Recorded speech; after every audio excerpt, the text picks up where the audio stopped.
দৌলাখাল হাইস্কুলৰ ছাত্ৰ একতা সভাৰ বাৰ্ষিক অধিৱেশন সম্পন্ন।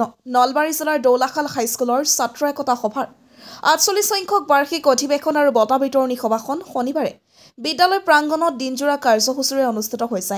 ৮ বজাত পতাকা উত্তোলন কৰে বিদ্যালয়খনৰ ভাৰপ্ৰাপ্ত শিক্ষক শ্বৰীফুদ্দিন আহমেদে। ইয়াৰ পাছতে বন্তি প্ৰজ্বলন কৰে বিদ্যালয়খনৰ সহকাৰী শিক্ষক হৰগোবিন্দ নাথে। ৯ বজাত শ্বহীদ তৰ্পণ কাৰ্যসূচী ৰূপায়ণ কৰে বিদ্যালয়খনৰ সহকাৰী শিক্ষক জয়ন্ত কুমাৰ দাসে।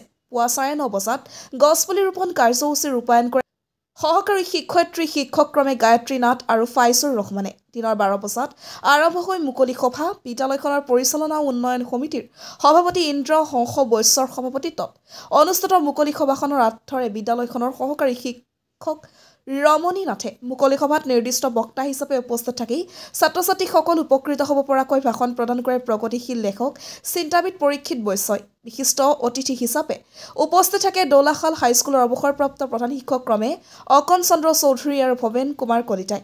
মুকলি সভাখনত বিলীনা গোষ্ঠী অসমৰ ভাৰপ্ৰাপ্ত সভাপতি বাবুল বণিক্য, দৌলাখাল শংকৰদেৱ শিশু নিকেতনৰ প্ৰধান আচাৰ্য অৱনী কুমাৰ নাথকে ধৰি কেইবাগৰাকীও বিশিষ্ট লোক উপস্থিত থাকে। বাৰ্ষিক অধিৱেশনৰ মুকলি সভাত ছাত্ৰ ছাত্ৰীসকলে গীত নৃত্য কবিতা আবৃত্তি নাটক আদি পৰিৱেশন কৰি নিজ নিজ প্ৰতিভাসমূহ প্ৰদৰ্শন কৰে। সন্ধিয়া বিদ্যালয়খনৰ সহকাৰী শিক্ষয়িত্ৰী ললিতা দাসে ৰচনা কৰা একাংকিকা নাট নতুন দিগন্ত মঞ্চস্থ কৰে বিদ্যালয়খনৰ ছাত্ৰীসকলে। মুকালমুৱাৰ পৰা সুৰজিত পাঠকৰ report, north east frontier news.